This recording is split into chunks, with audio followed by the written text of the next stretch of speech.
Bueno, antes que nada voy a presentar a José María, ¿sí? José María Álvarez es licenciado en psicología, es doctor en psicología por la Universidad de Barcelona, ¿sí? Es psicoanalista, ¿sí? Psicoanalista miembro de la AMP, de la Asociación Mundial de Psicoanálisis,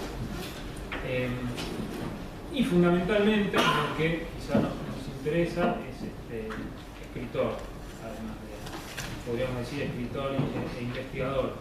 José María ha publicado muchos textos, ¿sí? Entre ellos, para nombrar quizá los más importantes, La invención de las enfermedades mentales, ¿sí? Que es un libro que la última edición es del 2008, en editorial Gredos. Los fundamentos de la psicopatología psicoanalítica, un libro que escribió junto a Ramón Esteban y a François Sabagnat. Y este último libro, Estudios sobre la psicosis, ¿sí? Esta es la edición nueva del año 2013.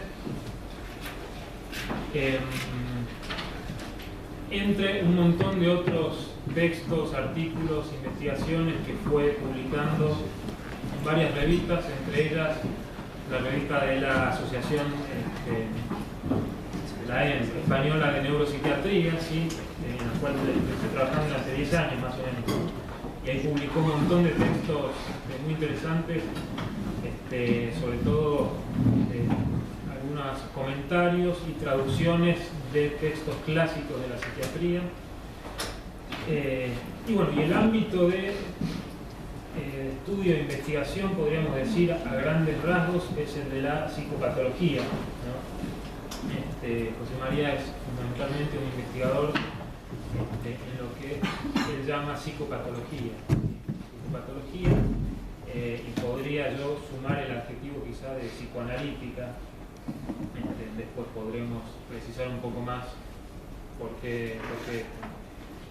Por el otro lado, bueno, José María también trabaja en Valladolid, sí, ha trabajado en el hospital Villacián, fue, por lo que me contaba la vez pasada, el último manicomio de España, ¿no?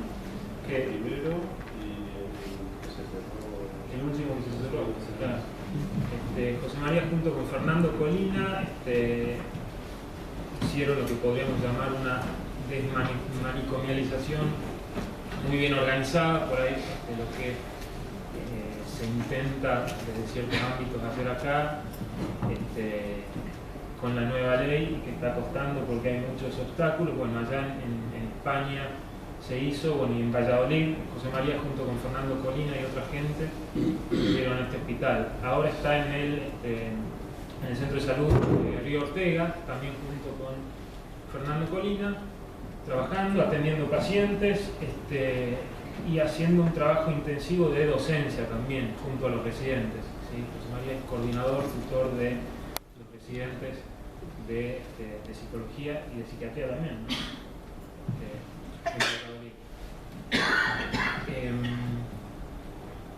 Bueno, y me salté una de las publicaciones también importantísimas, perdón, vuelvo al tema de las publicaciones. José María junto con Fernando Colina y Ramón Esteban vienen publicando desde hace años una colección que dieron en llamar la colección de los alienistas del Pisuerga, ¿sí? Son una serie de libros que creo que van por el 9º o el 10º, el 9, unos libros hermosísimos, son traducciones de psiquiatría clásica, entre ellos están las memorias de Kraepelin, las locuras maníaco-depresivas de Kraepelin, las locuras razonantes de Serió y Caprat, los delirios melancólicos de Cotard, de Seglas y otros tantos. Que además, bueno, de la traducción muy bien cuidada y muy bien trabajada, cada uno de estos libros tiene una introducción, un trabajo introductorio que ya valen casi por todo el libro, ¿no? El trabajo introductorio que lo hace José María junto a Colina y a Ramón Esteban. Bueno, y más que nada, bueno, me parece que es importante decir también que José María, además de todo esto, es una persona muy generosa, sí, es un hombre muy sabio y muy generoso, que ha recibido muy bien a muchos residentes que han viajado a Valladolid. Muchos de ellos están acá. Y bueno, y a José María le gusta mucho charlar también con la juventud, ¿no? Con los residentes, por eso lo nombro. Bueno, en el caso de la palabra Emilio Baschetto. Sí, Emilio Baschetto es el presidente del capítulo de Historia y Epistemología de la Asociación de Psiquiatras Argentinos. Bueno, perdón, gracias. La última palabrita. Y tengo que agradecer también al doctor Job, ¿sí? Que colaboró, nos dio este lugar y pudimos hacer actividad en el hospital donde el doctor Alfredo Job es en este momento jefe del servicio de psiquiatría. ¿Sí? Precisamente era justo lo que iba a decir, agradecer a los colegas del hospital italiano por poder acoger esta actividad, como que inicialmente pensada dentro del capítulo de Epistemología e Historia de la Psiquiatría de la Asociación de Psiquiatras Argentinos. Y bueno, en coordinación con los colegas de acá del hospital italiano, muchos de ellos conocemos y forman parte de nuestro capítulo, como digo, que es el presidente y otros integrantes. Darles un poco la idea de cuál es el espíritu de esta actividad, que lo llamamos una conversación. Una conversación con José María Álvarez, y todo lo esencial sobre José María ya lo ha dicho Diego, no voy a contar sobre eso, sino un poco situar el porqué de esta conversación. Más allá de la amistad que nos une con José María, tenemos una perspectiva, estoy hablando en plural, ¿no?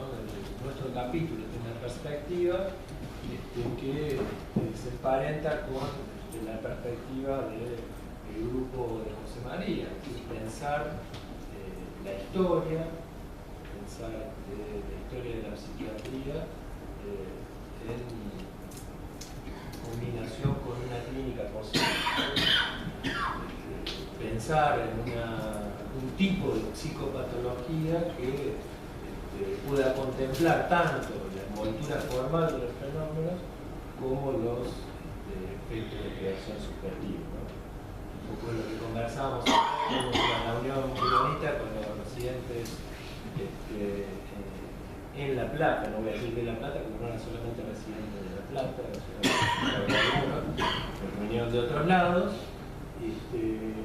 tratando un poco de comunicar, de sentar algunas bases de esta perspectiva, que es una historia de la psiquiatría que no es una historia de museo, simplemente no generar clasificaciones, categorías, síntomas, sino en pensar que todo eso puede tener alguna eficacia en la clínica que ejercemos. La mayoría de nosotros, y no todos, a excepción de uno que hay acá, que es el profesor Ricardo Campos, que es historiador y que le agradezco su presencia, es alguien que reconocemos muchísimo sus aportes. Bueno, yo creo que la totalidad de los que están acá ejercen la clínica. Y bueno, en función de eso queríamos entablar una conversación posible con José María y bueno, cada uno plantear sus perspectivas. Acá no hay una perspectiva homogénea, no son todos psicoanalistas, los que adhieren al psicoanálisis tampoco no son todas las escuelas. Es decir que me parece que se puede dar un debate más que interesante, tratando de poner en consideración esta cuestión. Como para lanzar un poco la discusión, si están de acuerdo con José María, a ver cómo vos pensás, quizás ahí podemos charlar en este punto, una psicopatología posible hoy en día, siglo XXI. Si puede haber una psicopatología posible, ¿sí? Quizás redunda un poco en esto que dije, ¿sí? Podemos pensar los clásicos en el siglo XXI, sin caer en esta historia del museo. ¿Por qué termina ¿De qué serviría publicar sobre la locura lúcida, el las locuras razonantes, seglas, etcétera, etcétera. ¿Para qué? ¿No? Es como decía una residente que yo citaba ayer, decía, todos le vamos a dar la sal. ¿De qué sirve? ¿Está bien? Bueno, es una perfección. Voy al otro, ¿no? Bueno, retiro. Vamos a charlar. Gracias, Emilio. Luego abriremos la conversación. Sí, sí. Todos puedan participar. Ha hecho una presentación muy acertada, Diego Costa, y Emilio me ha dado la posibilidad de, con un tema general, comentar algunas cosas. Espero que todo sea un diálogo y que, digamos, más que una conferencia, una disertación, sea un intercambio, porque yo vengo aquí no con ánimo simplemente de hablar, sino de aprender de vosotros. Viene también para escuchar ciertas cosas y poder seguir hilando los problemas que se plantean, ¿no?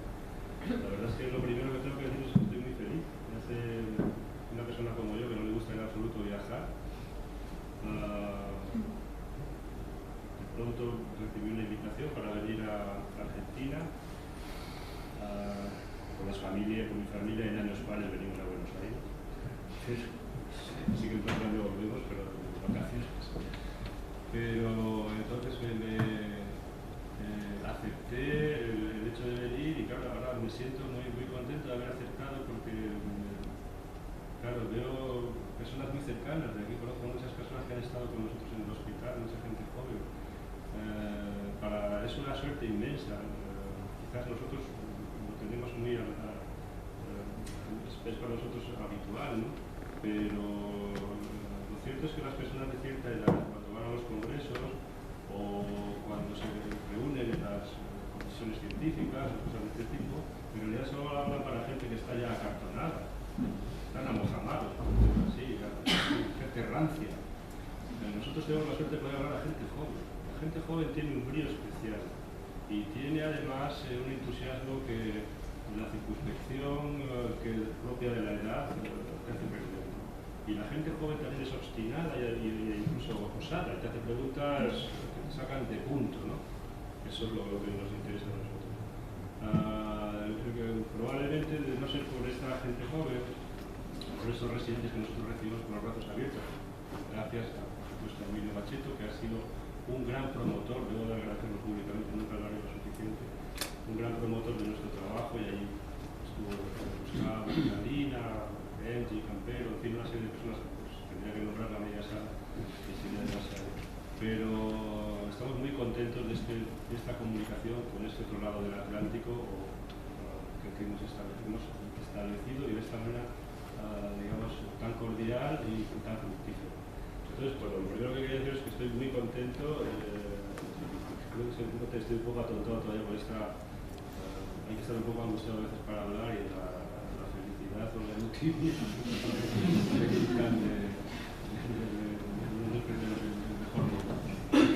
Con respecto a la pregunta o al tema que lanzaba Emilio, bueno, yo no concibo la actividad clínica sin el conocimiento de la psicopatología.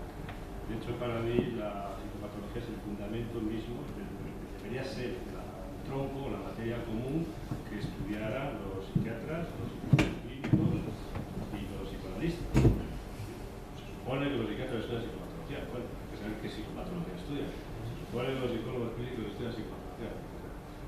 Los psicoanalistas, algunos han estudiado mucho y otros estudian poco. Entonces, hay algunas personas que tienen ciertas lagunas en ese tema. Pero la psicopatología, hay una psicopatología como en todo, como decían los antiguos, hay una melancolía noble y una melancolía vulgar. En la psicopatología hay una psicopatología noble y hay una psicopatología vulgar. Nosotros tratamos de estudiar y de divulgar y de pensar una psicopatología más noble. ¿Qué quiere decir una psicopatología más noble? Pues es una psicopatología que integra, diría yo, a ver qué os parece a vosotros, lo mejor de cada época.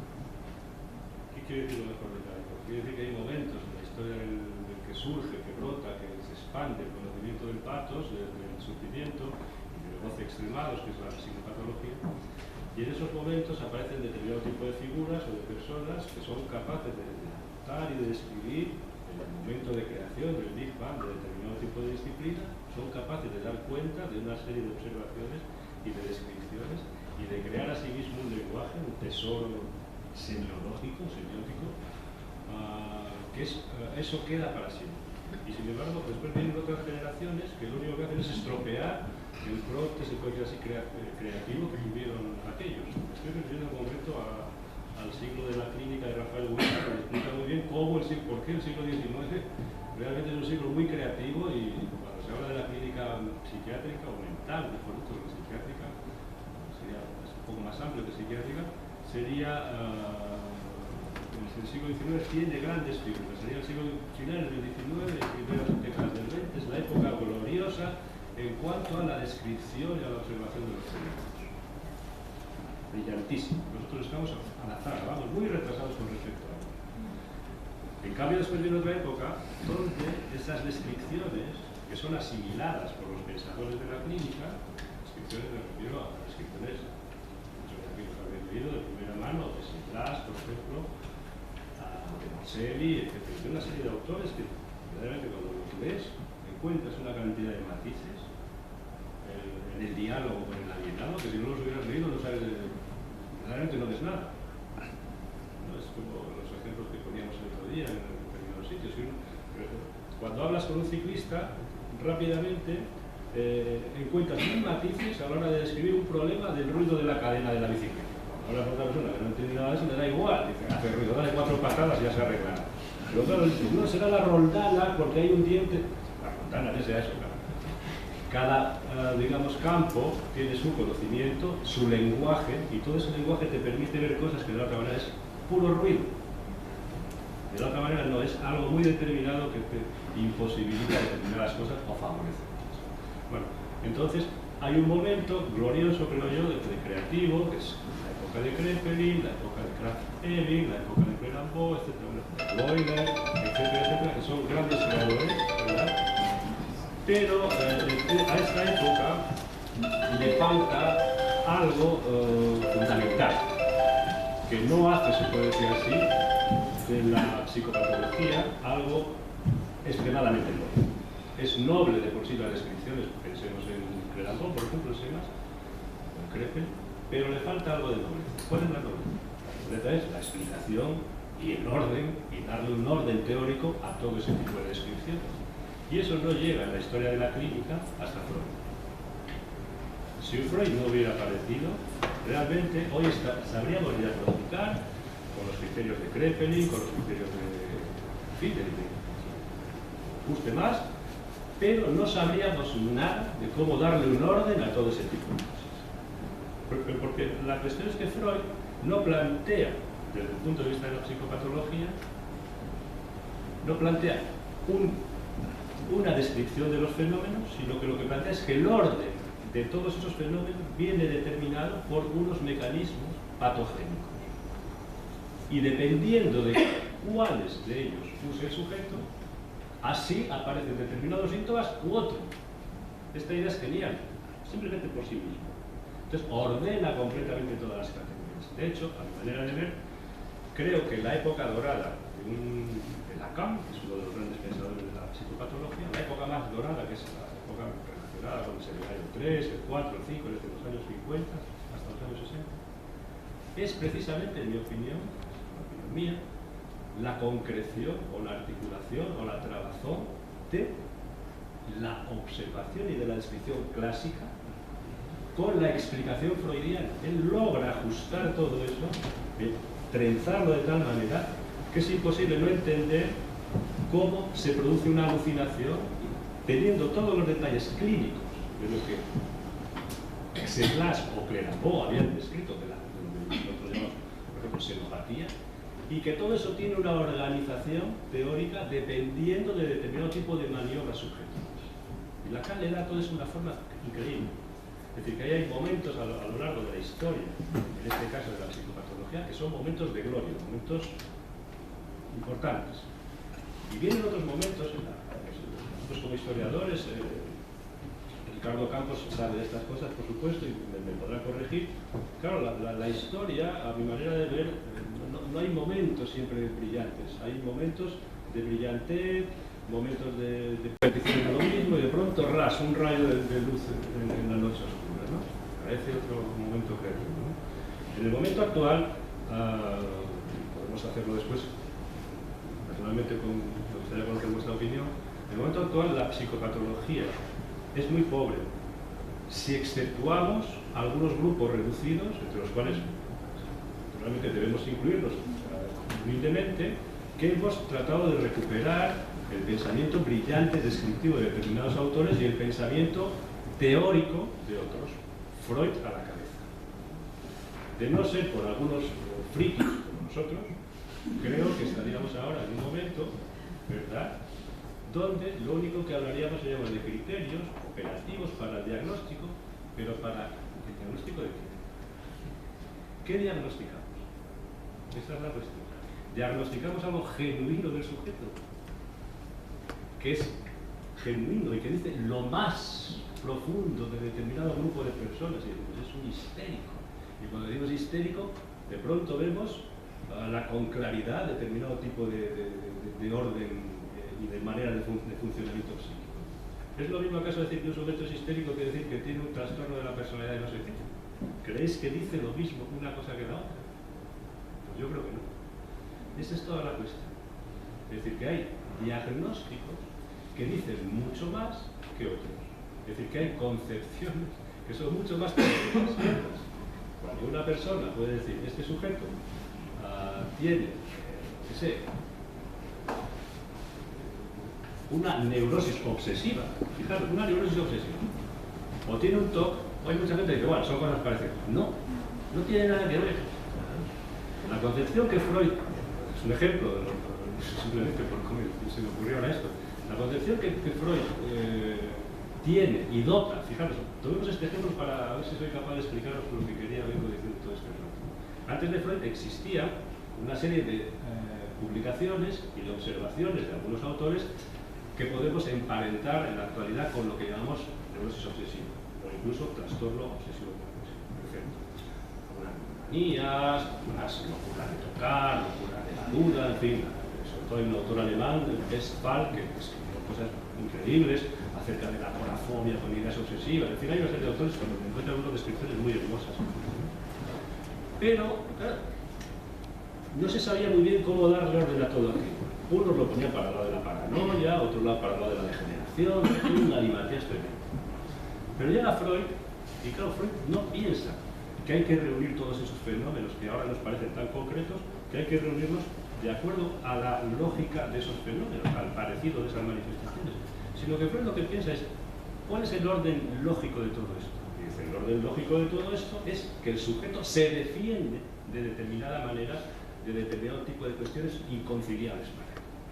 Y que la manera en la que él se defiende es desplazando la angustia y asociándolo a representaciones, a ideas que son estúpidas y que no tienen ningún valor. Y de esa manera el sujeto sufre de bobadas. Se lava las manos, pero en realidad no es el problema que se lave las manos, sino que la angustia le viene de otro lado y la asocia para descargarla a un ritual. O que se atormenta pensando estupideces sobre los microbios, cuando él, que es un biólogo, sabe perfectamente que eso es una estupidez, pero lo piensa con una angustia de tal magnitud que hay como un enlace falso en todo eso, como dice Freud, que asocia una angustia que proviene de otro lugar, la asocia a determinado tipo de ideas o de representaciones, de Vorstellung, de representación mental. Y Freud, con una sola palabra que proviene de la riqueza propia de las lenguas, esto hay lenguas que son más ricas que otras, Zwang, coacción o coerción interior, con eso organiza todo el campo de la neurosis obsesiva.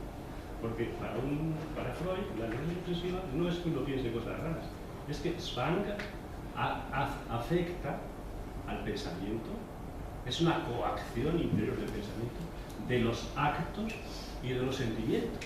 Todo. Fijaros con qué. Esto es lo que quiero transmitir. Pensando en el mecanismo, en cómo se provocan todos esos síntomas raros, que uno le tiene miedo a los microbios, el otro a los perros, el otro a no sé cuántas cosas raras. con un mecanismo que él dice desplazamiento del afecto a representaciones anodinas, explica un campo inmenso. Y con un término, Schwangerneurose, explica verdaderamente un campo que te da un conocimiento y que te hace diferenciar a ese señor de un paranoico, de un hipocondriaco, etc. Por eso digo, es mi opinión, supongo que algunos la compartís, que no es lo mismo una psicopatología que otra psicopatología. Hay psicopatologías muy bien hechas, hermosas, como los griegos, el profesor Conti lo sabe. Esta teoría es hermosa porque es bella. La belleza y la veracidad de algo iban juntas. Y hay teorías hermosas incluso. Y tienen una profundidad muy grande. De manera que hay teorías y psicopatologías mejores. A día de hoy hay una devaluación muy importante del conocimiento de esta clínica que yo os dije, es decir, de la clínica descriptiva que aportan los grandes pensadores y descriptores, véase Eugenio Gramsci en Italia, Monseri, en francés sobre todo nos gusta mucho siempre Seglas, Marianne, en algunos aspectos es glorioso, Jules Valdré también, en fin, hay una serie de autores Clérambault, en fin, las preferencias que tengan cada uno. Hay una época muy gloriosa y dependiendo también de las particularidades de lo que estudien. En el ámbito de la melancolía, Krafft-Ebing es impresionante y sobre todo Heinrich Schüller es el sumum de la descripción del drama de la melancolía, ¿no? Entonces, hay una época gloriosa, es la época de la descripción. ¿Por qué aparece en ese momento esa época de la descripción? Por una razón muy simple, porque los alienistas vivían con los alienados y estaban todo el día con ellos. Y no había un lenguaje que había que inventar todo un lenguaje para nombrar lo que ellos veían. Y ellos estaban con las familias en el hospital y allí vivían la parte más integrante, ¿sabes? De tanto verlos moverse de una manera, de otra, chillar, bailar, salen todas esas enormes descripciones. Ahí se crea un lenguaje riquísimo. Decía yo antes, es el momento cumbre. Y yo creo que es finales las últimas 2 décadas del siglo XIX, en mi opinión, y las primeras 2 o 3 décadas del siglo XX, glorioso, ¿no? Porque la primera parte del siglo XIX son un poco torpes con respecto a la tecnología, en mi opinión. Es una opinión. Me gusta más el final del siglo XIX. Pero bueno, a todo eso le falta la explicación. Porque las explicaciones, como digo, hasta Freud eran verdaderamente causan hasta risa. No se pone a leer un hombre como Magnon, que tiene que recurrir a la teoría de la degeneración para explicar que hay una serie de la mayor parte de las enfermedades provienen de una degeneración y se inspira en Morel y además, y resulta que Morel al final acaba diciendo que todo eso viene del pecado original, pues demasiado ruido para las cosas, ¿no? Si uno es sensato, no puedes cambiar de campo. Si eres científico, pues no puedes pasar después al campo religioso. En fin, había unas explicaciones realmente muy pobres. Si leéis a Krepelin, por ejemplo, las explicaciones que da son realmente muy pobres, ¿no? Él, por ejemplo, con respecto a la esquizofrenia, ¿no? A la demencia precoz, como él habla, ¿no? Él tiene la idea, claro, es un hombre, pero fijaros la limitación que tiene. Lo puede describir con precisión, puede describir sus tipos clínicos, puede demarcar determinadas formas evolutivas que son lo que llaman la locura maníaco-depresiva, pero cuando tiene que explicar a qué se debe eso, pues dice, muchos de estos brotes, de estos jóvenes se ponen locos, se ponen de mentes precoces precisamente en la adolescencia y tal. ¿Qué será eso? Y en un momento determinado, me parece que es en la edición 6, dice, eso va a tener que ver algo con lo sexual. Pero lo sexual no lo entiende en el sentido de Freud, lo entiende en el sentido de las hormonas. Claro, a esa edad pasan cosas. Fijaros entonces, y ahí se acaba, no hay más, pues no hay más profundización. Claro, cuando viene Freud, y de pronto, con una arquitectura completamente distinta, que no es la fenomenología, no es lo que se manifiesta, sino la lógica interna, es decir, la patogenia, de pronto tienes un campo completamente distinto, un orden completamente nuevo, unas separaciones nunca antes conocidas. La oposición neurosis y psicosis es Freud, no es nadie antes de Freud. La separación de la histeria hermanal, fijaros nosotros, solo que os remitáis a principios del siglo XX, hacer primos hermanos. La histeria de la neurosis obsesiva es algo que no se le había ocurrido a nadie. Era una cosa, mujeres inaguantables, que no había Dios que las aguantara, que menuda desgracia tienen los hombres de casarse con una mujer de esta, que es lo que dicen los tratados de nosotros hemos editado. Si tenéis probablemente el más serio que arrostró la cuestión de la histeria fue la SEC, porque las agencias de la consulta privada tienen que esperarse mucho. A las peores, a las anoréxicas en el hospital solo veíamos. Pero cuando leéis los textos de fin de siglo acerca de la histeria, veis cómo se recogen una serie de insultos. Son egoístas, tercas, desgracia de los maridos. Son expresiones que se venían empleando. Justo al rey, por ejemplo, se ve que le tocaba mucho en el narcisismo a él, que no era capaz de domarlas y las ponía a caer de un burro. Esas expresiones hacen que precisamente, cosa curiosa, los menos indicados para hablar de la histeria eran los psiquiatras, porque lo único que hacían era insultarlos. Porque claro, con los locos podían estar con ellos, y los más indicados eran los internistas y los médicos de familia. Estos hombres estaban obligados naturalmente a tener que hacer algo por los histéricos, porque ellos eran médicos. Es lo que le pasó a Piquet, por ejemplo, que los nombran y dice, joder, qué feliz era yo cuando era médico de verdad, joder, y estaba ahí curando a la gente, y ahora se habían nombrado nada menos que director de la sección de histéricas del hospital. Dios, es un párrafo de ellos que entienden eso. Dice, pero por amor a mi profesión tengo que tratar de entender cuál es la patología histérica, a qué tipo de funciones y órganos afecta. Dice, voy a empezar un estudio serio. Pero un estudio serio empieza desde el pelo hasta las uñas de los pies. Todos los órganos estaban afectados. Claro, escribió 1000 páginas neurológicas, pulmonar, histérico acreditado, cualquier tipo de sismo, lo asociaba a la función y escribía un capítulo sobre las alteraciones digestivas del histeria. Hombre honrado ese. Entonces, ¿veis? Asociar todo ese campo, que en el ámbito psiquiátrico había sido despreciado, con la neurosis obsesiva, no se le ocurrió a nadie, solo a Freud. ¿Por qué se le ocurrió a Freud? Porque Freud piensa las cosas de otra manera. Freud piensa que el sujeto se defiende y usa determinado tipo de estrategia defensiva, y que la que usa el histérico y el obsesivo es muy parecido. Por eso los hermana, y dice, estos son neuróticos y son primos hermanos. Uno desplaza la angustia hacia otro tipo de pensamiento, hacia la claridad de lo que piensa, y el otro lo desplaza hacia las disfunciones corporales.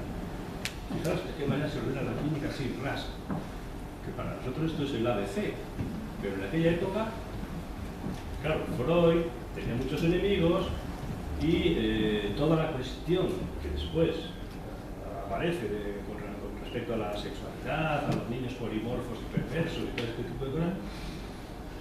Fijaros a aquella gente desde la época de Freud con aquellas barbas y monóculos y pues se sentaba con un tiro, pobres hombres. Ellos eran cabezas bien pensantes y a lo mejor se sentían reconocidos, no de lo que escribía el doctor Freud. Bueno, aquello no. Y sin embargo, a medida que han ido pasando las décadas, todos lo hemos integrado. ¿Quién no es freudiano hoy día? En alguna medida, naturalmente. No digo que haya que ser estrictamente completa en el mundo, todo el mundo ha integrado, porque Freud ha abierto un foco sobre un nuevo y ha contribuido a la creación de una nueva subjetividad. Curioso, se puede ser muy enemigo de Freud y muy crítico, pero no cabe duda que desde Freud el hombre es entendido de otra manera. Por ejemplo, en España, el presidente del gobierno, Mariano Rajoy, no es santo de la devoción de Emilio Bacheto, que te ganar de ninguna manera, cuando, fijaros, esto es una cosa que todo el mundo lee, cuando tiene que decir algo verdaderamente, tiene que pronunciarse, porque él es un hombre que se esconde, tiene que pronunciarse respecto a algo muy concreto, por ejemplo, decir, pongo la mano en el fuego de que el ministro fulano de tal no robó, y todo el mundo sabe que robó y que lo van a meter en la cárcel al día siguiente, guiña un ojo. ¿Qué dice usted de Rato? Dice, que es un hombre inocente. Esto le ha pasado 40 veces, de manera que ahora vamos a ver el ojo de Rajoy. Todo el mundo sea más simpatizante o menos de él, porque hay mucha gente que le apoya, de hecho es el presidente del gobierno, mucha gente que le vota, o sea, casi todo el mundo atiende al ojo de Rajoy. ¿Por qué? Porque Freud escribió que había una cosa que se llamaban los lapsus y los actos fallidos, que ahí donde el sujeto quería engañarse, realmente hay algo que es más verdadero en él mismo y habla dentro del mismo y dice, no, es mentira, ¿no? Que alguien como Johan Cruyff, yo soy del Real Madrid, creo que aquí seguidores del River, cuando era entrenador del Barcelona, el Real Madrid pasábamos por encima del Barcelona. Era la época gloriosa, ahora estamos, desde Messi estamos hechos gloriosos. En el ámbito futbolístico, el Barcelona no puede con nosotros permanentemente, desde hace unos años. Pero hubo una época en que nosotros éramos mejores. Y el entrenador del Barcelona era Johan Cruyff, que fue un gran jugador de fútbol, con una elegancia extrema, un hombre de un carácter, un narcisismo soberbio. Valdano, por ejemplo, recuerdo un día que le dio una patada a Valdano y se le tiró Cruyff y le dijo, ¿pero qué has hecho? Dice, perdona, hombre, perdona. Dice, ¿a mí me tratas de tú? En el campo de fútbol. Hay que ser validoso para decir eso. Pues ese señor, en un momento determinado, cuando el Real Madrid podía con el Barcelona, le preguntan en una entrevista previa a uno de estos grandes derbis, le sale esto por el partido del Boca contra River de ayer, me parece. Le dice, bueno, y le deseamos mucha suerte, señor Cruyff, usted como entrenador, tal, porque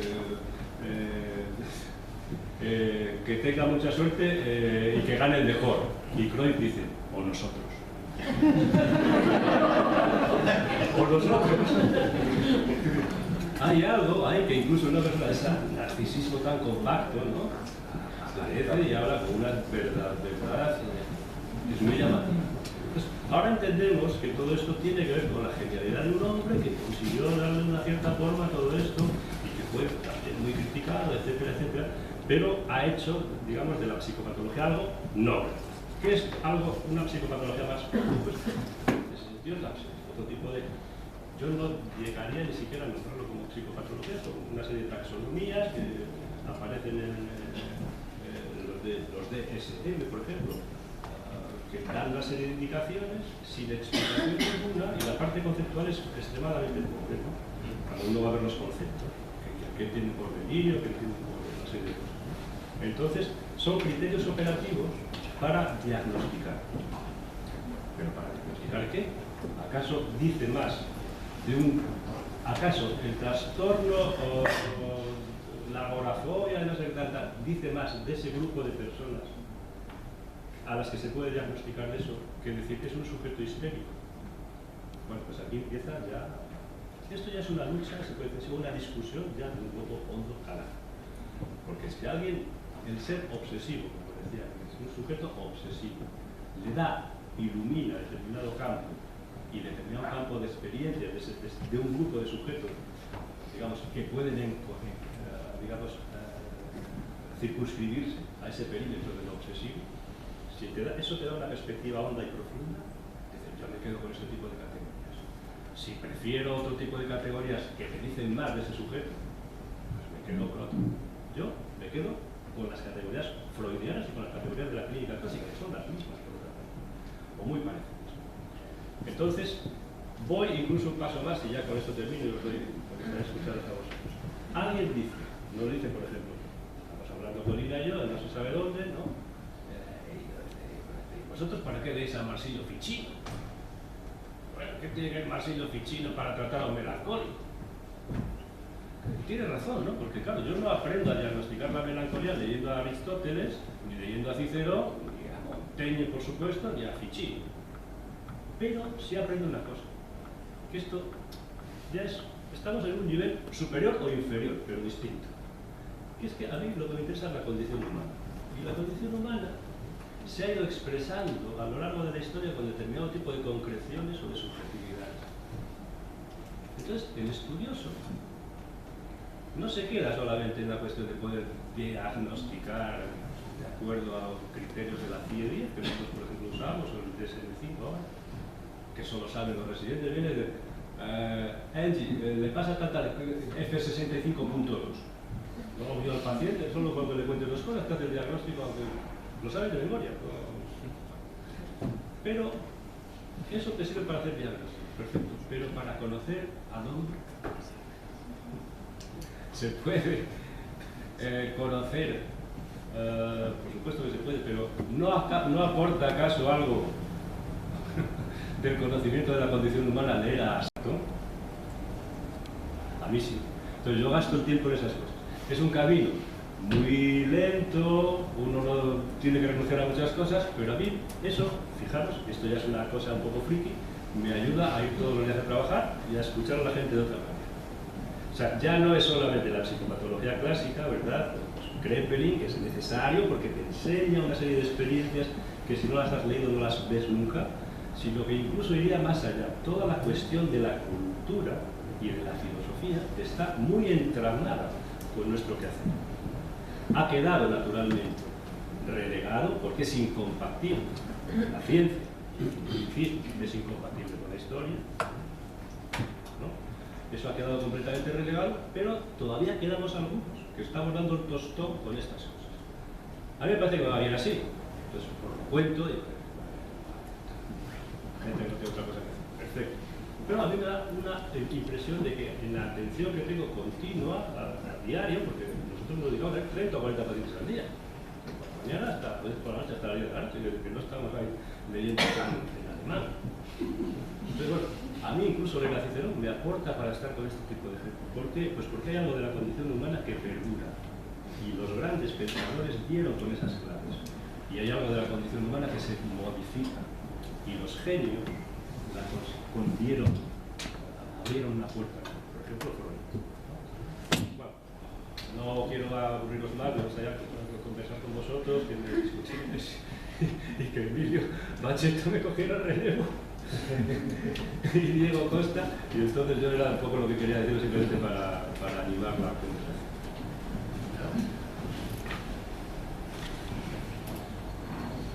¿Alguien quiere comentar algo? Yo quería comentar que para nosotros como servicio es un placer tenerlo aquí. Los agradecimientos en general son formalidades de adultos, pero me parece que esto tiene un trasfondo que tiene que ver con el sesgo que estamos tratando de darle al servicio. Y el sesgo que estamos tratando de darle al servicio es de apertura. Durante muchos años prevaleció una corriente de pensamiento, por ejemplo el psicoanálisis, en distintas formas, pero particularmente el psicoanálisis, después de que toda la década del 60 tuvo vigencia el psicoanálisis leiniano acá, y después empezaron con el psicoanálisis lacaniano, pero el servicio particularmente con el psicoanálisis freudiano. Por supuesto que se estudiaron otros autores también. Hoy día tenemos más la vigencia de SM4 y psicofármacos. Y como siempre hablamos acá con los colegas, la presión en los congresos de los laboratorios multinacionales, etc., hace que cuanto más rápido se diagnostique y más se dé psicofármacos, mejor evolución. Nosotros pensamos como, yo escuché, en general uno escucha con beneplácito aquello que quiere oír, ¿sí? El hincha de River se siente bien con el hincha de River, no con el Boca. Pero a mí me parece que lo que usted propone, esa apertura de leer cartas morales de Lucilio, de Séneca o Cicerón, es más que importante. Nosotros hacemos un esfuerzo para que, en primer lugar, nuestros residentes tengan una apertura de pensamiento, es decir, que no se casen prontamente con una línea, sino que de alguna manera integren en su pensar diferentes posturas, diferentes esquemas, que en última instancia son herramientas para poder pensar. Y en ese sentido nos parece interesantísimo rescatar esto, como decía Wittgenstein, cuanto mayor cantidad de engramas verbales tengamos, mayor va a ser la realidad que comprendamos. Usted lo dijo al pasar cuando hablaba de caramba, uno no ve con los ojos sino con el cerebro, y entonces si yo no tengo esquemas, por mi expertise, poco voy a ver sobre una situación. Entonces, en ese sentido, bueno, incluso la invitación a través de Diego Matusevich, que no está, que también trabaja en el capítulo con ustedes, para nosotros es un enriquecimiento. Y tratamos en lo posible de que la gente tenga la mayor diversidad posible esquemas y de referencias, porque creemos en la fecundidad del pensamiento de ese partido. Así que, bueno, le agradezco muchísimo que esté con nosotros. Estoy de acuerdo, le agradezco sus palabras, porque podemos no estar de acuerdo en muchas cuestiones, pero hay una que es fundamental, que hay que pensar. La psicopatología hay que pensar. Uno puede pensarla de una manera, puede pensarla de otra. Yo me pondré de acuerdo, estaré más cerca siempre de la gente que piensa, es decir, que se toma el trabajo de pensar, de tratar de dar vueltas, llegue a un camino, llegue a determinado tipo de conclusiones con el que me cuesta más ponerme de acuerdo y simpatizo sin duda menos, es con el que, digamos, no se compromete. Y, como decimos nosotros, va a piñón fijo, coge una cierta línea y de ahí ya no se mueve. Pensar la psicopatología es una buena manera de poder, digamos, encontrarnos gente de campos, de profesiones incluso, y de orientaciones distintas. Pensar, las herramientas para pensar. Bueno, muy interesante la presentación, me quedé un poco pensando esta cuestión que vos planteabas de la psicopatología, ¿no? Esta idea del diagnóstico, del enriquecimiento respecto a cómo ver, ¿no?, al sujeto que consulta, esta lógica que da Freud, ¿no? La pregunta, quizás muy básica, pero para desplegar de distinta perspectiva, es cómo articularse ese recorrido entre los clásicos, ¿no?, los clásicos, Freud, y lo que sería, bueno, ¿qué hacemos nosotros con eso? El tratamiento, digamos, respecto a ese sujeto. La clínica, en tanto, una posición, una respuesta del clínico, ¿sí? Es decir, ¿para qué sirve en todo caso la psicopatología?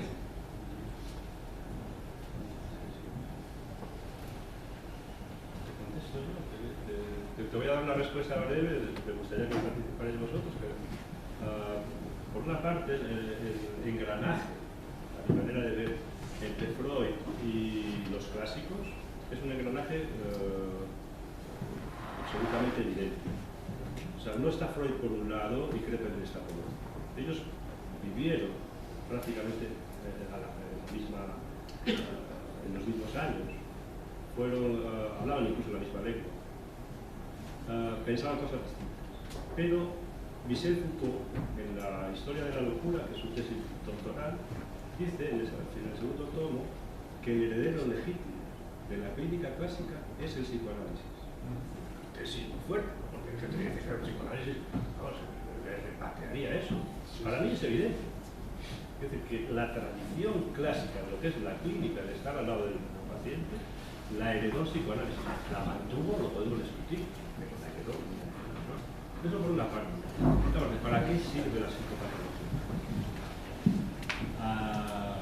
Sirve porque este tipo de psicopatología aporta una primera clave o una puerta de entrada, que es que el sujeto sufre, está desbordado por algo, malestar, incluso por demasiada satisfacción, una manera de gozar chunga, ¿no? Hay algo que le desborda, pero lo que aporta Freud en todo esto y este tipo de psicopatología son algunas claves fundamentales. La primera de ellas es que el sujeto se enfermó, ¿no? Él se enfermó y él puede desenfermarse. Esto es entrar en un tipo de territorio ético también, que es distinto de lo enfermó la naturaleza lo va a curar, o la química, o la educación, lo que sea. Es muy distinto. Él se enfermó, él se metió en un lío, él podrá salir, quizás, o no. Donde mejor se ve todo esto, naturalmente, es en la locura.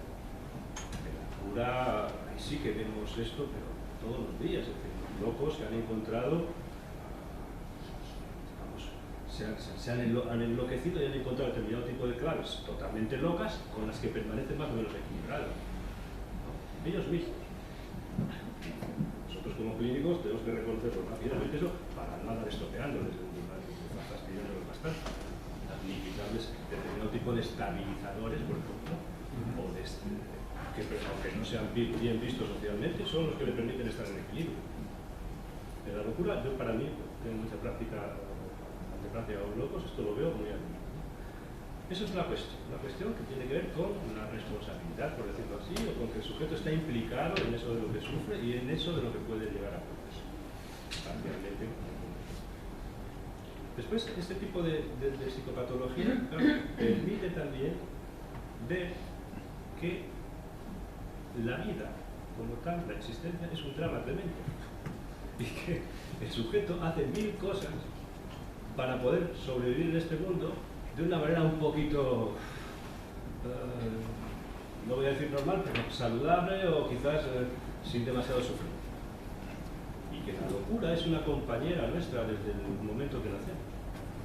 Pura y la enfermedad, cualquier tipo de problemática mental. Y que nosotros tenemos, desde que nacemos y vamos madurando, que ir estableciendo determinado tipo de estrategias para no quedarnos anclados en esa soledad absoluta, que es la locura infantil o la locura del adulto, etc. Es decir, que vamos viendo cómo el sujeto se va salvando como puede, ¿no? Y esto nos da una idea de que el sujeto hace algo por salvarse como puede, naturalmente nos aporta, y va en la misma línea que lo que decía antes, una cierta confianza y una apuesta por esto que llamamos el sujeto, la subjetividad, la persona, como queráis llamarlo, ¿no?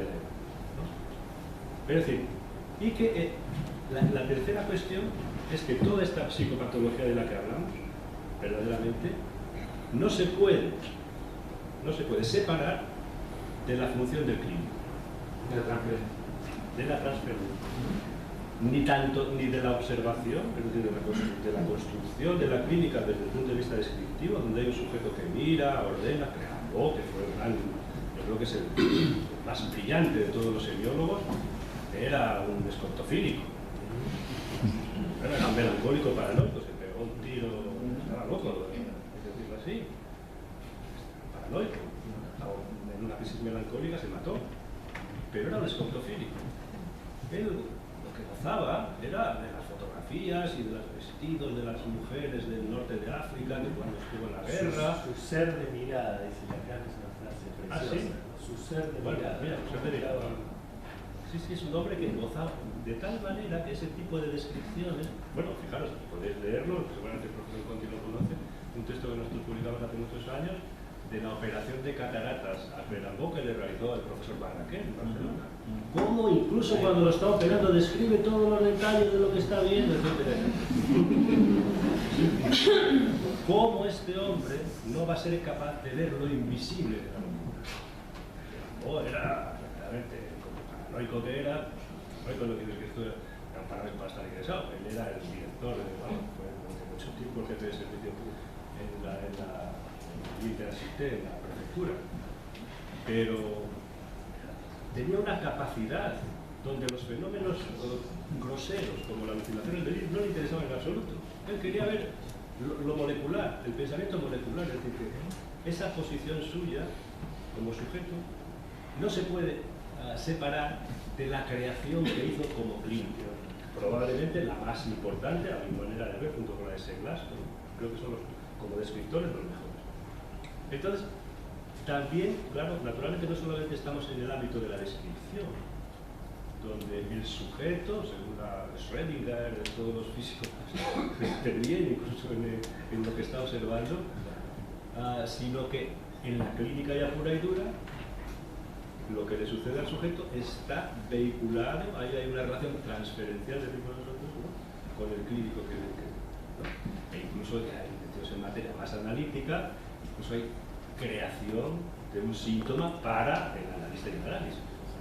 Esto es un término más específico. Pero no podemos separar entonces, y con esto trato de terminar la pregunta que me hacías, de lo que es la cuestión de la relación, ¿verdad?, en lo que es la psicopatología. No se puede entender sin esa cuestión de la relación del doliente con el clínico. O como decía en la antigüedad, el doliente con el maestro filósofo, con el Epicuro, con los estoicos, con los peripatéticos, que me iban al psicólogo y me iban a hablar con un filósofo experto que es tipo un Aristóteles o de Epicuro. La psicología, la psicoterapia existía en la antigüedad de otra manera, ¿no? Existía también como algo muy parecido al menos a lo que nosotros hacemos. Sí, Julieta. Sí, bueno, antes que nada agradecerle por el encuentro, es un gusto haberlo conocido. Yo empecé hace muy poquito mi formación, soy estudiante de segundo, y hace poco tiempo también estoy haciendo las reuniones del capítulo de epistemología. Y a mí una de las cosas que más me atrapó de sus publicaciones, más allá de la prosa que mencionó Diego, que la verdad que creo que todos estarán de acuerdo, es muy agradable de leer, tiene que ver con esto que ustedes llaman la otra psiquiatría, ¿no? Yo recién empezaba y digo, bueno, hay otra psiquiatría entonces, ¿no? Y además totalmente transgresora con el discurso mayoritario que uno venía escuchando desde la Facultad de Medicina, pero también incluso dentro de la formación y dentro del hospital. Después uno se empieza a dar cuenta que, bueno, que hay gente que se está en otra psiquiatría, uno lo ve supervisores, referentes, pero que no es lo que pesa, ¿no? Y algo quizá, yo no soy psicoanalista, en arranco, pero algo tan básico como sentarse a escuchar al paciente, ¿no? Que es algo que está dejado de lado hoy en día. Y digamos, lo que yo quería preguntar es qué lugar ve para esta otra psiquiatría, digamos, más que nada futuro, ¿no? Porque el discurso que claramente pesa es otro. Te voy a dar una opinión, me gustaría escuchar a... Realmente no tenemos garantizado el futuro. Luchamos con armas, con herramientas diferentes. Pues no tenemos la asistencia de ningún patronazgo, de los laboratorios, cosas de ese tipo. Pero tenemos yo tengo una confianza, al menos, en que quizás podamos perdurar. Luego te explicaré si brevemente lo que queremos decir nosotros de la otra psiquiatría. Yo confío en dos cosas.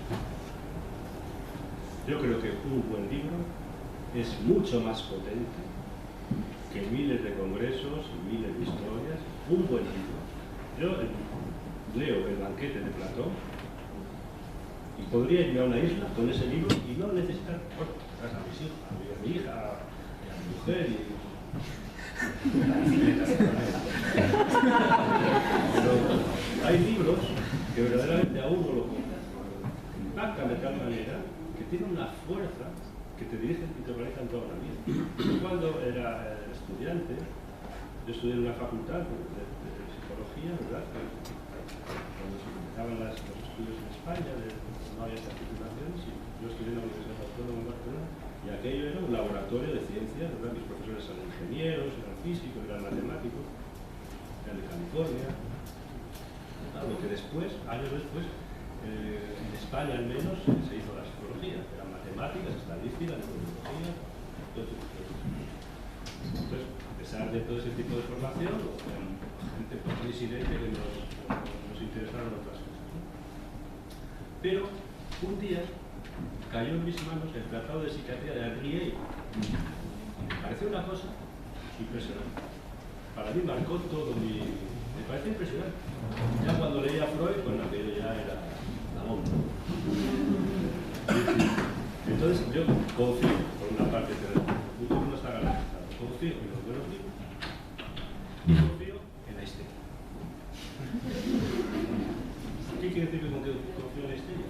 Confío en que el malestar que está causando el discurso del amo, como digo en términos psicoanalíticos, este cientificismo aplastante de esto es así, porque lo digo yo, porque es así, porque ahora tú tomas esto porque lo digo yo, porque lo dicen las publicaciones pseudocientíficas con toda esa retórica de cuentas, números y gráficos y epidemiologías que cualquier científico que mide eso, menos que cuando fumarse un porro y echarse a reír.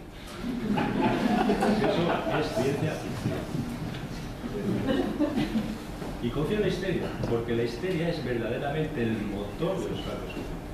El descontento, la denuncia al amo del saber y del poder que ha movido siempre la histeria, llegará un momento en que todo esto que se presenta como el gran discurso de la ciencia y todo esto,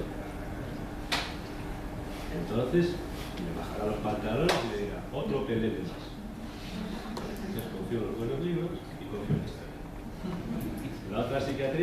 grupo de amigos, termino con esto, cuya característica principal es nuestro interés, tres quizás, un grupo pero muy reducido que surgió, es la locura, leemos, somos psicoanalistas, la mayoría de nosotros, tenemos Fernando Colina, y nos dedicamos a formar residentes. Entonces de ahí, en un pequeño enclave que es Valladolid, junto con otros colegas de Jesús Gómez y Pepe Eiras, en Vigo, se fue extendiendo poco a poco, pues porque contábamos cosas distintas, y yo no sé por qué me interesa a la gente estas cosas tan raras que contamos.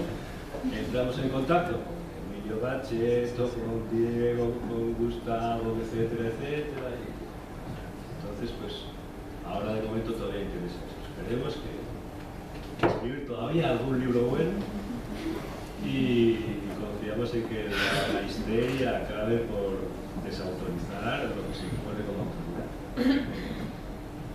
Interesante la referencia que haces a las publicaciones, ¿no? Porque si hay algo que caracteriza a ambos grupos son las publicaciones de textos históricos.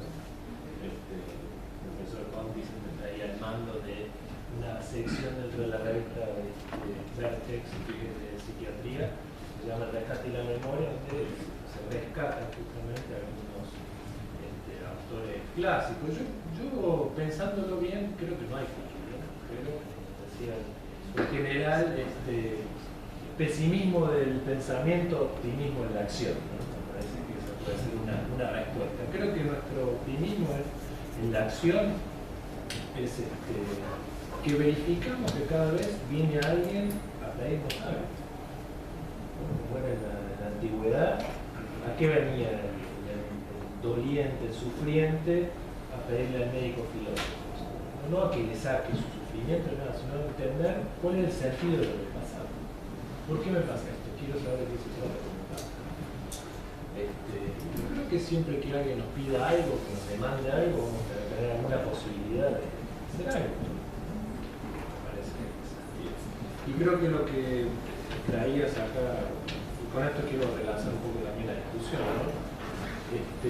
Era una posición ética que no puede ser conciliable con cualquier otra posición, ¿no?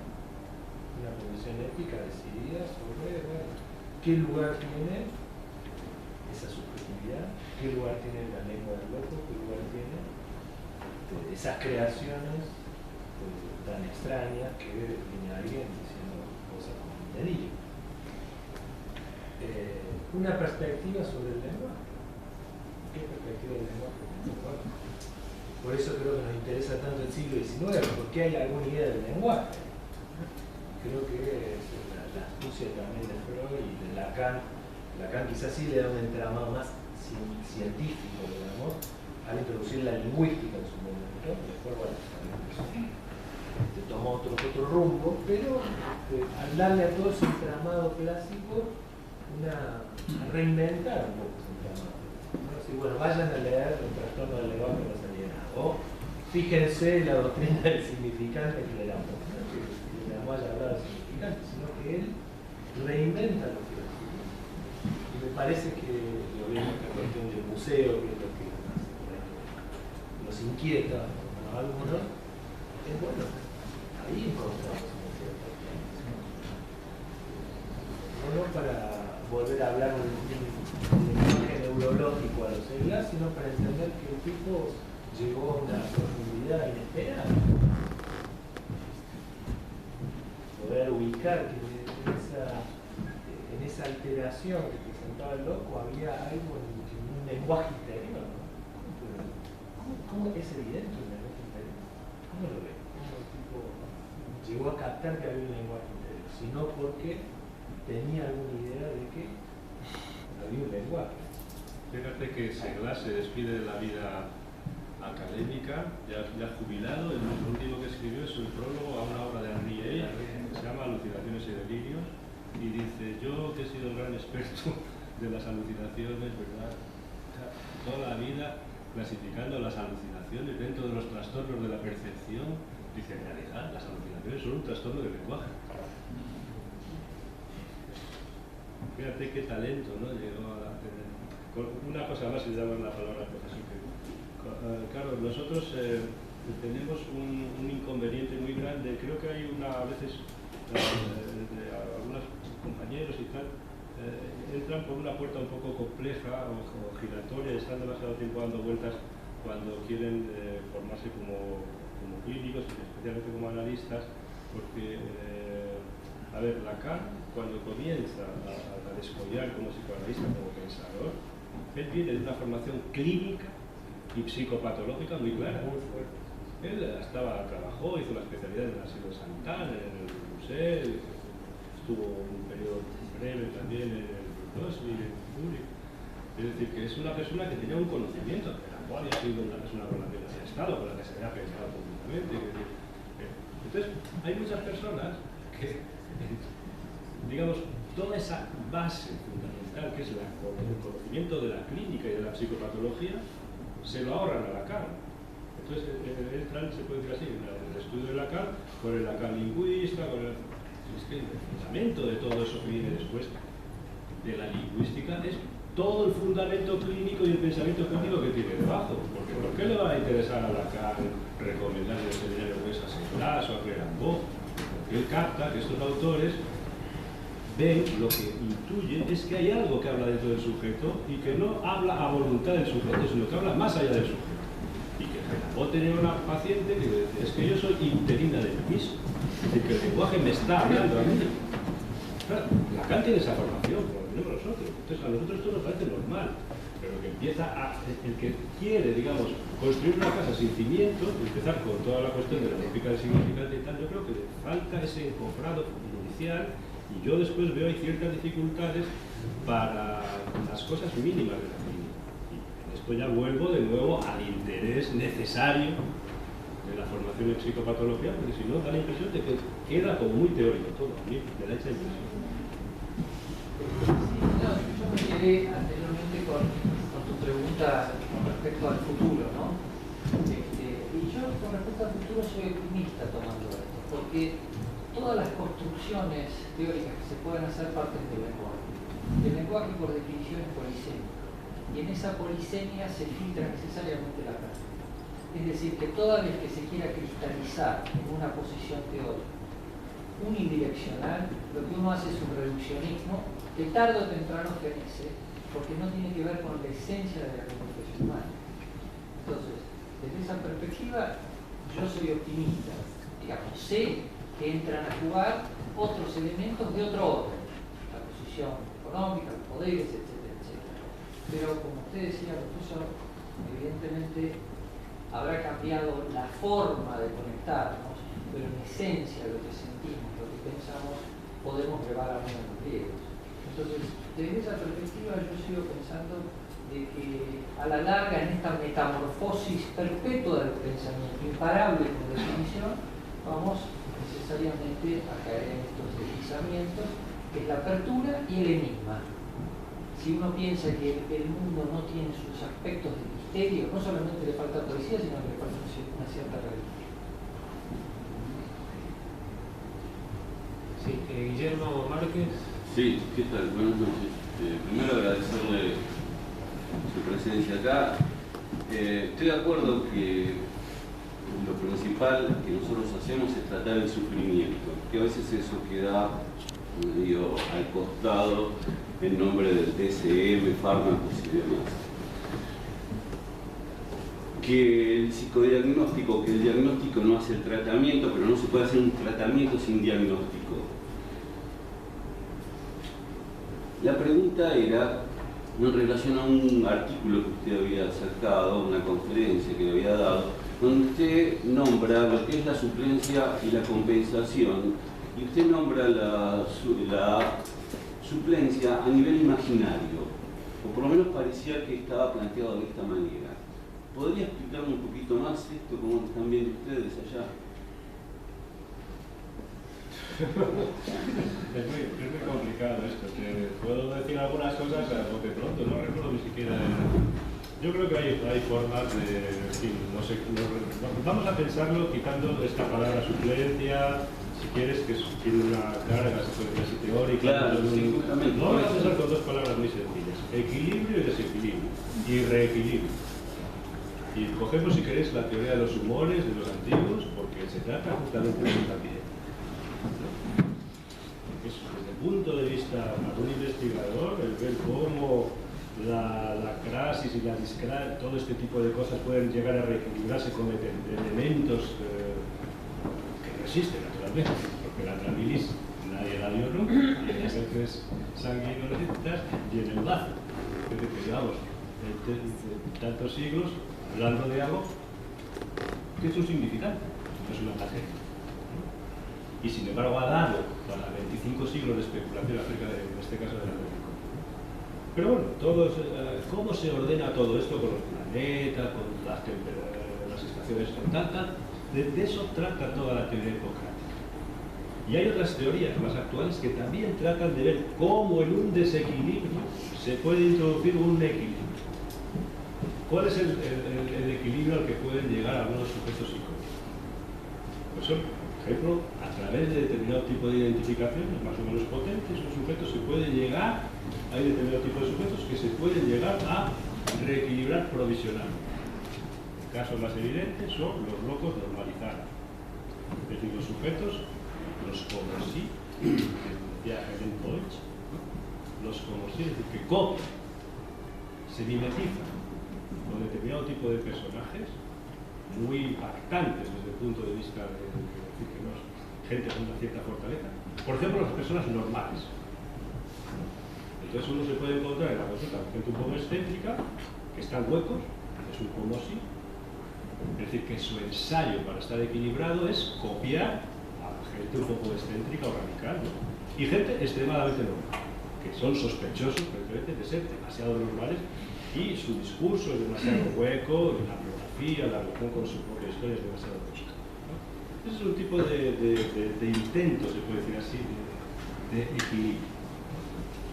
Otro tipo de intento de equilibrio clásico, vamos si le parece, a repasar un poco los intentos clásicos. Por excelencia, el reequilibrio más clásico, imaginario simbólico, es el delirio. El delirio es, como dijo Freud, el intento de estabilización o de reequilibrio dentro de la locura. Más natural no es la palabra, pero sería el que el sujeto loco echa con más facilidad. Porque al fin y al cabo es mejor delirar que estar en la perplejidad. Y esto lo sabe todo crítico. Cuando ve a un sujeto perplejo, con esa angustia tremenda, dice, joder, ojalá rompiera de delirar este hombre, porque está en una situación tremenda. O cuando vemos a un melancólico que no rompe a delirar paranoicamente con la maldad del otro, qué bien estaría si se pusiera paranoico, aunque fuera una desgracia, ¿no? Es decir, que el delirio alucinatorio, etcétera, etcétera, todo es otro tipo, ¿no? Otro tipo también clásico es el paso al acto. Se ve, por ejemplo, en la historia clínica del Dr. Lacan, de la tesis doctoral, o en los delirios querulantes, en algunos delirios pasionales, etcétera. Se ve como el intento de homicidio, el intento de ciertas cosas, tiene una repercusión sobre la psicosis, ¿no? Es un mal asunto, desde luego, ¿no? Pero son intentos, se puede decir así, a veces a la desespera. Esto se puede decir así, correspondería un poco a lo que hemos visto, se veía un poco con la clínica más clásica psicoanalítica, el delirio, las alucinaciones, el paso al acto, las identificaciones.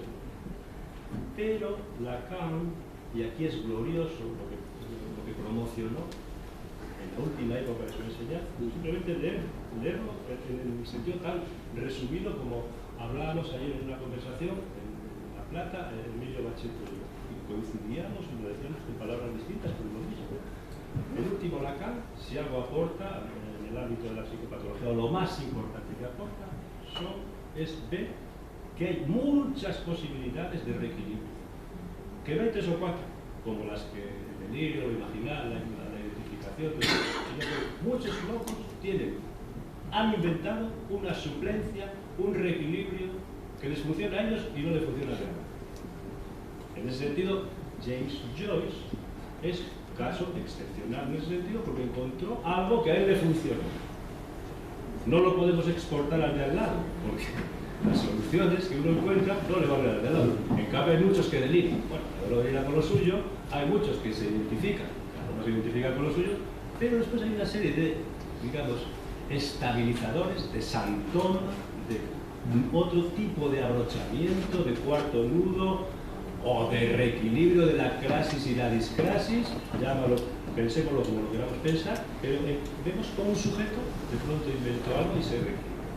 Lo que es el reequilibrio de Joyce es bastante, se puede incluso ver, para Joyce el lenguaje era demasiado real, la experiencia que tenía del lenguaje era verdaderamente dramática, terrible y patética, y lo sufría porque el lenguaje no era como yo que me entretengo pensando cosas o hablando algo diferente, las palabras eran demasiado densas. Una anécdota siguiente. En una conversación, en una cena, Joyce vivía en Italia, vivió muchos años en Italia, tenía muchos seguidores, gente que le admiraba, gente que escribía sobre él incluso en vida. Es raro, ¿no? Un tío que escribía cosas tan raras ya tuviera detrás de sí muchos admiradores, fue incapaz de ganarse la vida siempre, primero vivió de su hermano, y luego de algunos mecenas, etc.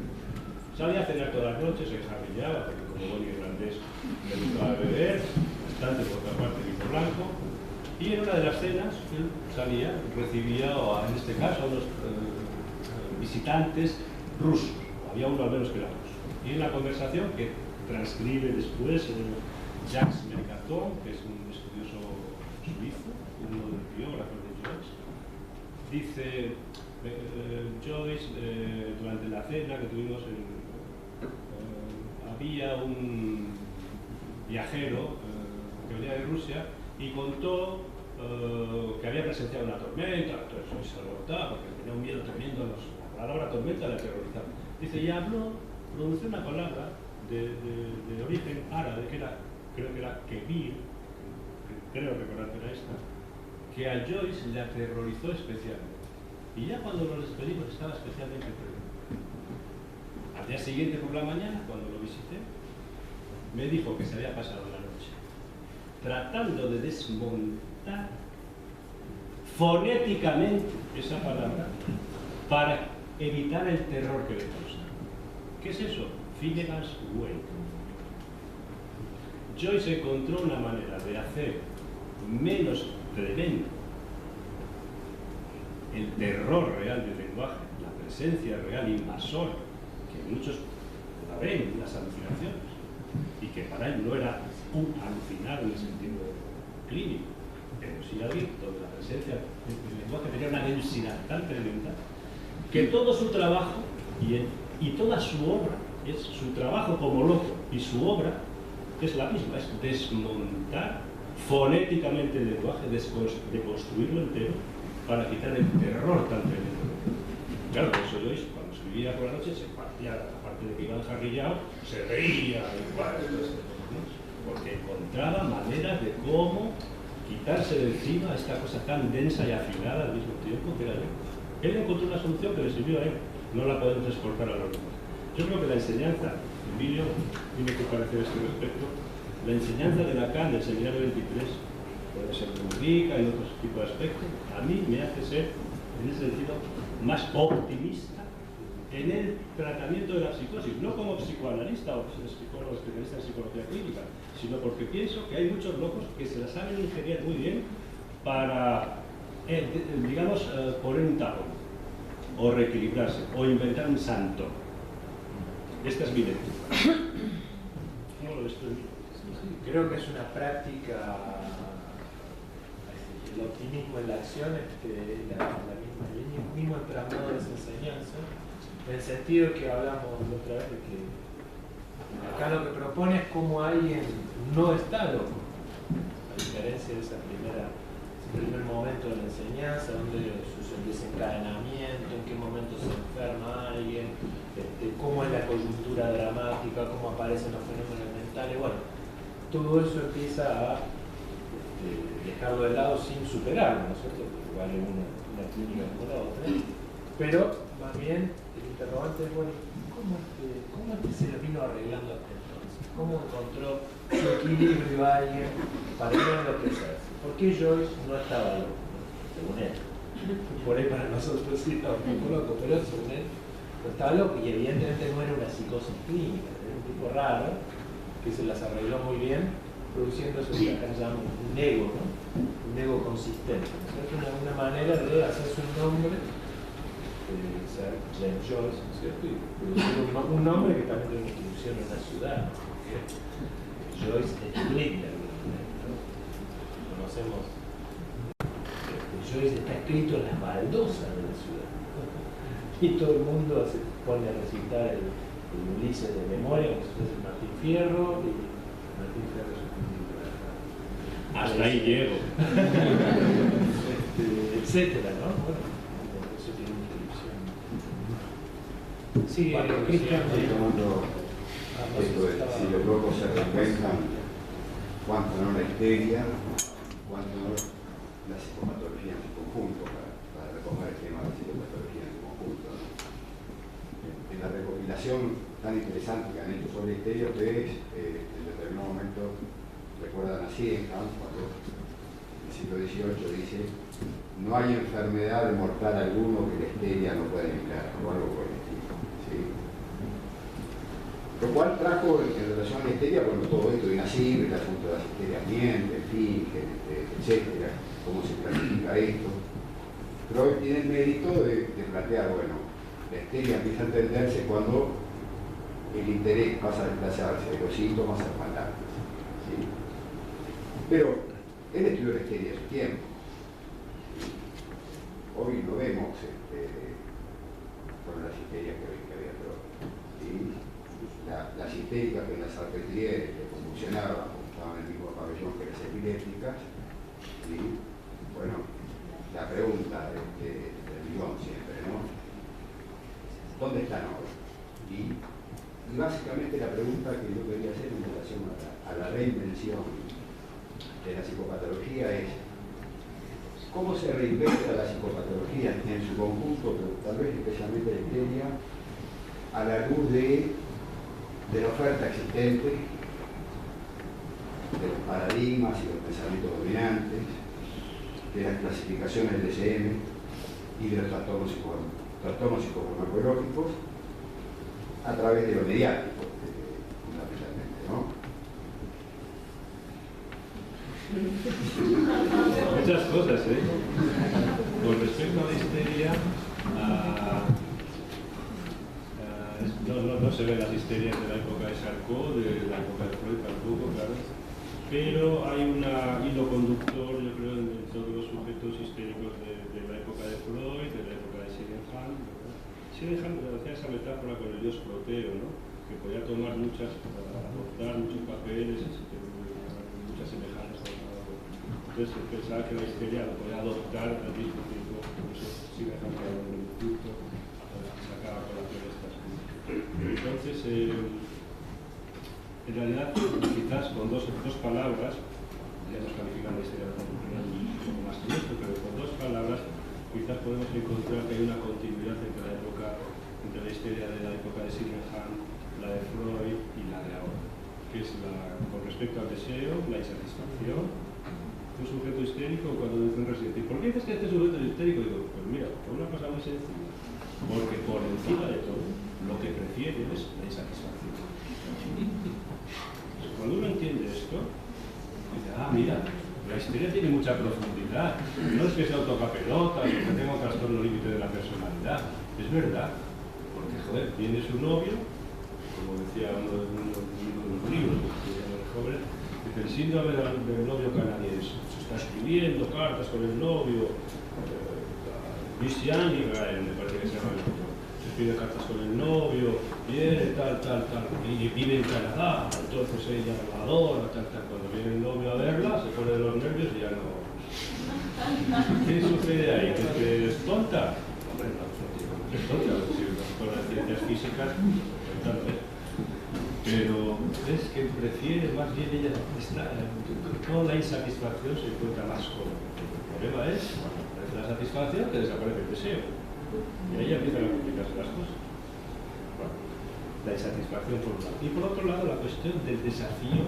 El sujeto histérico es alguien que está por encima de todo, es un desafiante del otro que se arroga la posición de saber o de poder. Ahí donde alguien dice, no, porque yo tal, hay un sujeto exterior, tú eres tan pelele como todos, ¿eh? Yo soy un marido fielísimo, tal, ya, rápidamente. El otro, el jefe que va a ir de autoritario, rápidamente acaba subyugado por un histérico o una histérica que lo... Ese desafío. Entonces, con estos términos, ¿verdad?, aparecen ahora también. ¿Dónde aparecen ahora? El desafío no es solamente el desafío a una persona, es también a un discurso. Por ejemplo, al saber. ¿Quién desafiaba una histérica de la época de Freud? La neurología. Porque los psiquiatras las despreciaban. Pedorra, hija puta, no querían esto. Los neurólogos sí, porque tenían más paciencia. Pero claro, entonces aparecía la neurología de aquella época, tenía muchas lagunas, no tenían escáner, resonancia nuclear magnética, otra serie de cosas, entonces tenían que hacer un diagnóstico más bien clínico, como lo hacían, y por eso les colaban muchos tipos de malestares que se expresaban, porque precisamente los que las recibían eran neurólogos o internistas. Entonces, por el lado de la neurología o de la medicina interna, se les presentaban muchísimos malestares que el hombre, con todo su saber, realmente decía, sé mucho, pero usted nada. He triunfado. Está de ver cómo el otro, ¿verdad? No, es incapaz para ella de ver. ¿Dónde se puede dar todo esto? Ahora se ha desplazado más del campo psiquiátrico. Del campo, las depresiones, de los dolores erráticos de fibromialgia, de tipos de reumatismos raros, ahí donde la medicina no acaba de ver, y sobre todo en el campo psiquiátrico, el caso de toda esta clínica de las depresiones, porque toda la depresión es probablemente la única enfermedad que esté bien vista. Entonces ahí reina, se puede ver así. Una cosa es alguien que se deprime con respecto a algo que le ha sucedido, una pérdida, en fin, este tipo de cosas. Y otra cosa es la posición del sujeto depresivo, que es el sujeto que con su depresión está diciendo, el Estado me tiene que pagar una pensión. La cultura que no sirve para nada. Los ideales que me han vendido, mierda completa. Es una posición extrema. A mí que me den lo mío y lo que me han prometido. Me han llenado la cabeza con ideales de comprar un BMW, no sé cuántas cosas. ¿Por qué no lo tengo? Yo estoy deprimido, yo no valgo. ¿Cuáles son los valores buenos de hoy día? El trabajo, el dinero, no sé qué. ¿Cuáles son precisamente los que denuncian? No trabajar, que le paguen la pensión del Estado. Pues ahí encontramos una franja. Entonces, por eso, volvemos a lo que decíamos antes, no vale lo mismo diagnóstico de depresión o decir histeria, ya te da otra pista. Aunque la clínica sea la misma. ¿No? La otra parte de la sería ¿cuál era? Se te ha pasado completamente. Era muy algo se me dio, lo siento. No, básicamente es eso, cómo se reinventa, digamos, y qué relación tiene con los psicofármacos, los tratamientos actuales, que está innovado todo lo que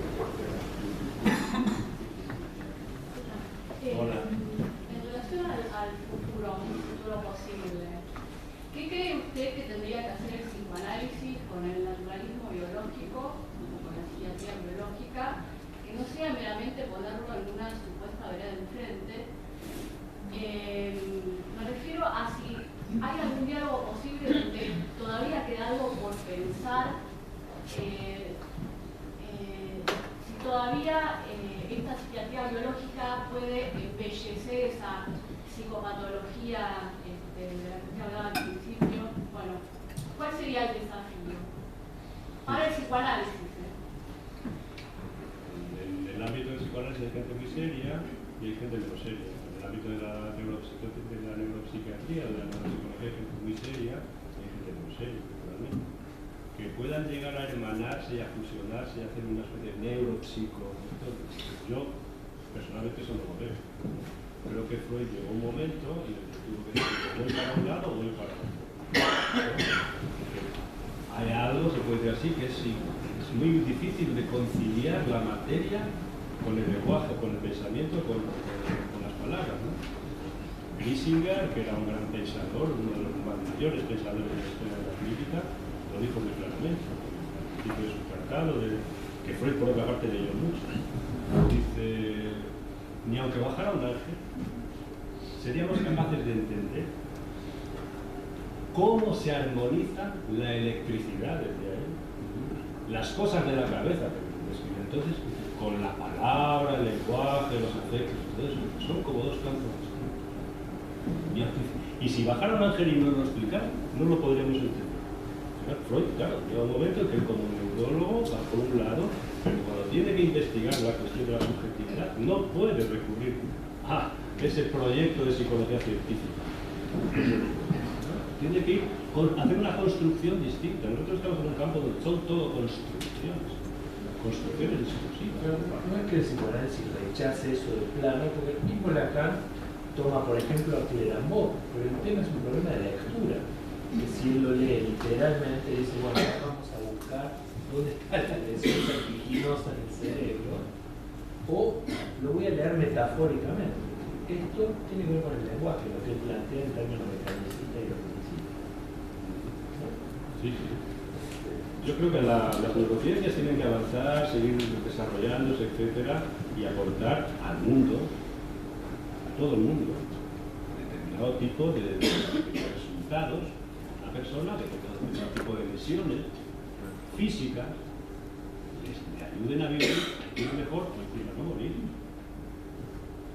Naturalmente, no estamos en contra de, yo no estoy en contra de la investigación, bueno, me parece que es un campo, ¿verdad? Que lo que no entiendo bien es esa tendencia invasora, ¿no? Que viene ahora de la corriente más hegemónica, que es precisamente la neurociencia, donde es un discurso muy autoritario en ese sentido. A mí personalmente es que ese tipo de cosas no me cuesta entenderlo. Es lo mío, lo verdadero, lo único y lo suficiente. Eso, si lo dijéramos igualista, estaría en contra de él.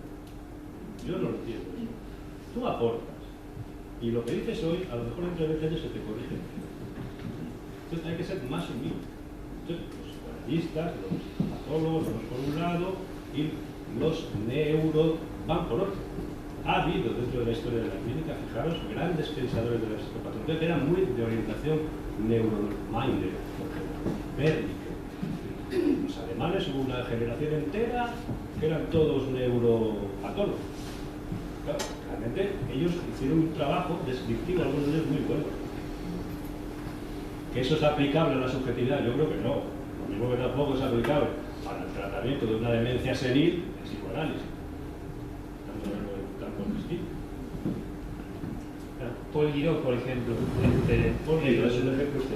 Claro. Gran parte por ahí del aporte de este libro, ya que estamos comentando brevemente, es la propuesta que hacen con Colina de los polos de la psicosis, ¿no? Dentro de lo que podríamos llamar la psicosis más de la razón. José María y Colina ponen a lo largo de un eje, esto con los residentes lo hemos hablado bastante porque es algo que es muy útil y muy claro, ¿no?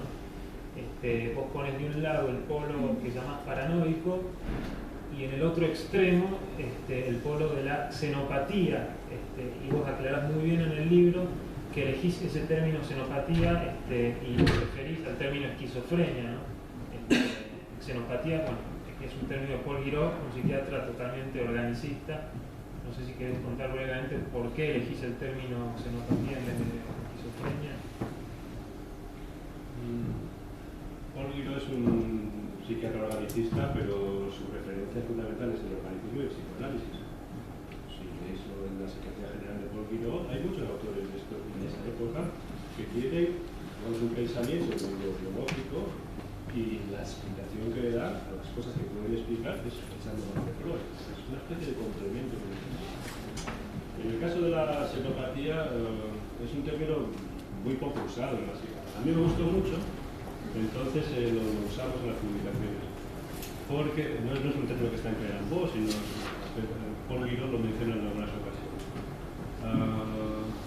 ¿Por qué me interesa el término xenopatía? Porque da cuenta muy bien cómo el sujeto es digamos, hablado, movido, instrumentalizado desde otro lugar.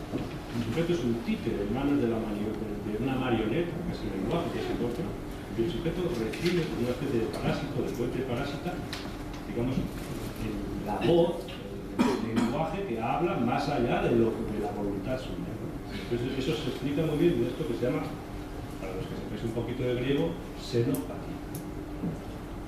Hay figuras dentro de la clínica clásica que vienen a nombrar de otras maneras el síndrome de acción exterior, hay una serie de síndromes descritos alrededor. Pero bueno, xenopatía es sentido muy claro. Entonces, me gusta más a mí el término xenopatía que esquizofrenia. ¿Por qué? Pues porque el término esquizofrenia, o desde el punto de vista conceptual, desde el punto de vista epistemológico, de Ignacio, claro, cuando surge en un pensamiento de la psicopatología que soy de Bloiland, y Bloiland tiene después una serie de dificultades para, desde el punto de vista descriptivo, toda la primera parte de la descripción de los signos, de las alteraciones fundamentales, de las accesorias, todo final, los tipos clínicos, los va mejorando, incluso los de Krepeli, pero cuando llega la parte teórica del libro, que es la parte final, más o menos 132 páginas, y tiene que darle una explicación a todo lo anterior, entra en una especie de complejidad teórica, cerebralista, que no acaba de cuadrar. Entonces a mí realmente ese término me gustaba poco y me gustaba más, por ejemplo, psicosis de alucinaciones crónicas.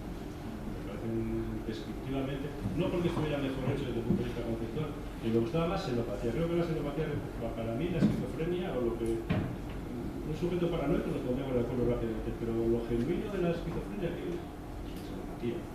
El sujeto está habitado, hablado desde otro lugar. Y él es el receptor de todo eso, está fragmentado, ¿no?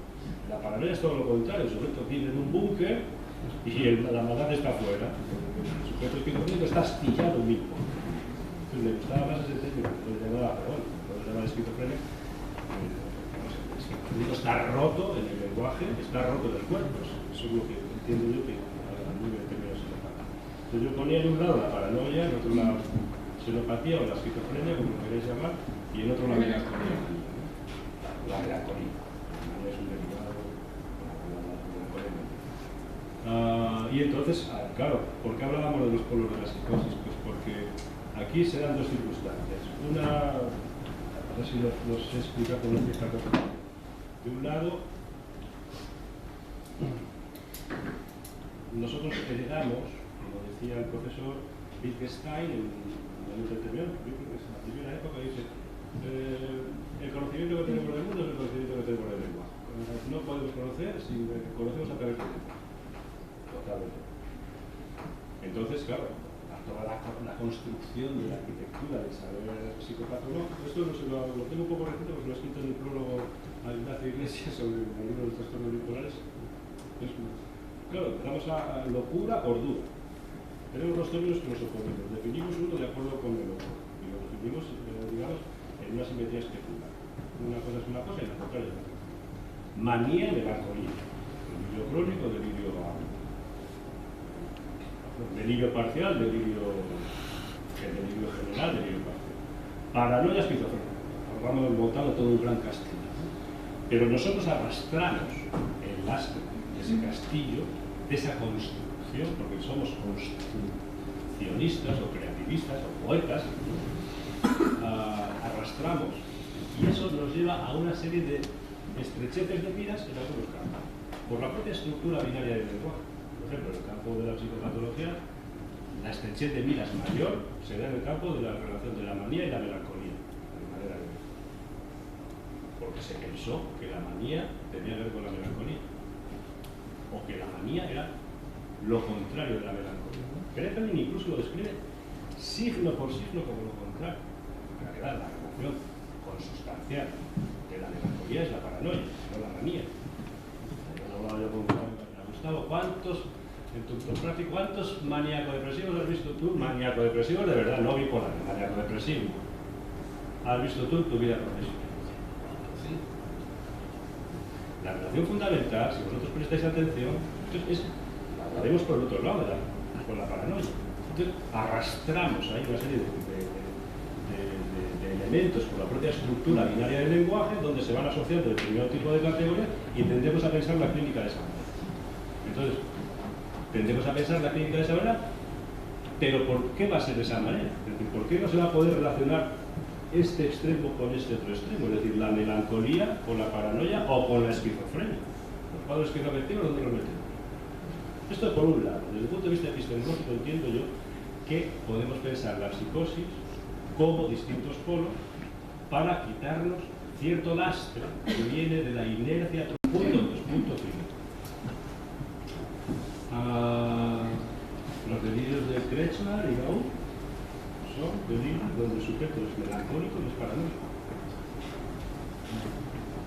Han quedado muy orillados dentro de la historia de la clínica. Los delirios de Cotard, todo el trabajo que se toma al inicio de la descripción de lo que después se llamó el síndrome de Cotard es cómo se distingue eso de la paranoia, o es melancolía o es paranoia. Las grandes lecciones clínicas de Seglas, dedicadas a la paranoia y a la melancolía, es todo un trabajo ímprobo de descripción de cómo separar cierto tipo de delirios, si son melancólicos o son paranoicos, ¿no? Quiero decir con todo esto que hay una inercia epistemológica, al mismo tiempo después hay unas concreciones clínicas en las que vemos cómo todo eso se ordena de otra manera, y la última evidencia, y por eso ya termino, son los grandes historiales clínicos. El doctor Schreber comienza su locura con una melancolía, después se pone esquizofrénico y luego acaba paranoico. Ernst Wagner es paranoico y melancólico. Rousseau también, paranoico y melancólico. Es decir, ¿qué tiene? ¿Dos enfermedades? No, tiene un sujeto que se mueve por distintos polos para tratar de equilibrarse en uno mejor que el otro. Esa es mi opinión, la opinión de Polina.